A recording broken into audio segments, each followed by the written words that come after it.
पुण्यातल्या खाऊ गल्ल्या साधारण रात्रीच्या 12-1 वाजेपर्यंत सुरू असतात। मात्र पुण्यातल्या पोलीस आयुक्तांनी सूचना दिली की पुढील 15 दिवस जे आहे ते जमावबंदी लागू करण्यात येणार आहे आणि ज्या फुटपाथावरती खाऊ गल्ल्या असतील, टपऱ्या असतील, त्या रात्रीच्या 10 वाजता बंद होणार आहे। सध्या आपण बघू शकतो की पुण्यातल्या सारसबागेतल्या खाऊ गल्लीमध्ये आपण आलेलो आहोत आणि सध्या पोलिसांकडून या दोन्ही क्षेपावरून सूचना करण्यात येत आहेत की पूर्णपणे दुकाने जे आहेत ते आता बंद करून घ्या, अशा सूचना ज्या आहेत त्या सध्या देण्यात येत आहेत आणि जवळपास रात्रीच्या आता 10 वाजले तर 10 वाजता सर्व दुकाने जी आहेत ते आता बंद करण्याची प्रक्रिया आहे। जे सध्या हे जे विक्रेते आहेत त्यांच्याकडून केली जात आहे, सर्व लाईट जे आहेत त्या बंद केल्या जात आहेत।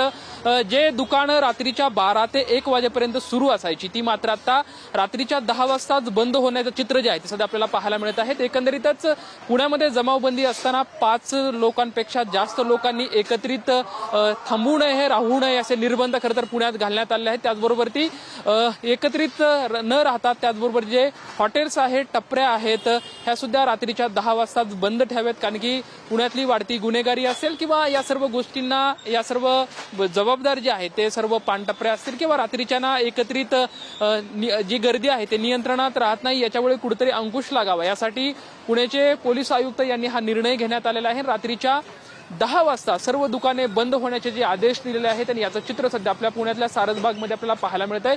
सर्व जे विक्रेते आहेत ते सध्या हे दुकानं जे आहेत ते बंद करताना सध्या आपल्याला पाहायला मिळत आहेत। खरं तर रात्रीच्याला 12 ते 1 वाजता ही दुकानं बंद व्हायची, मात्र आता रात्रीच्या 10 वाजता बंद होण्याचं चित्र जे आहे ते सध्या आपल्याला एकंदरीत या ठिकाणी पाहायला मिळत आहे। तर आपण बघू शकतो की हे जे विक्रेते आहेत ते सध्या रात्रीच्या 10 वाजता हे दुकानं बंद करत आहेत। पोलीस जे आहेत ते या ठिकाणी कर्मचारी येऊन दोन्ही क्षेपावरून सूचना करत आहेत वारंवार की दुकानं जी आहेत ते आता बंद करा। त्याचं रियालिटी चेक सध्या आपण बघू शकतोय की या ठिकाणी पोलिसांकडून या ठिकाणी सूचना देत आहेत की पूर्णपणे दुकानं तुम्ही बंद करा आणि जे विक्रेते आहेत त्या विक्रेत्यांकडून सुद्धा आता सध्या ही दुकानं बंद करण्याची प्रक्रिया आहे जी सध्या सुरू आहे। आजपासून खरं तर पुढील 15 दिवस जे आहे ते पुण्यामध्ये जमावबंदी असणार आहे। त्याचबरोबर ती दुकानं सुद्धा 10 वाजता बंद करण्याचे आदेश जे आहे ते पोलिसांकडून देण्यात आले आहेत, त्याची प्रक्रिया सध्या पुण्यात सुरू असताना सध्या या ठिकाणी आपल्याला पाहायला मिळते। कॅमेरामॅन अभिजित पिसे सोबत लक्ष्मण जाधव, पुणे मराठी, पुणे।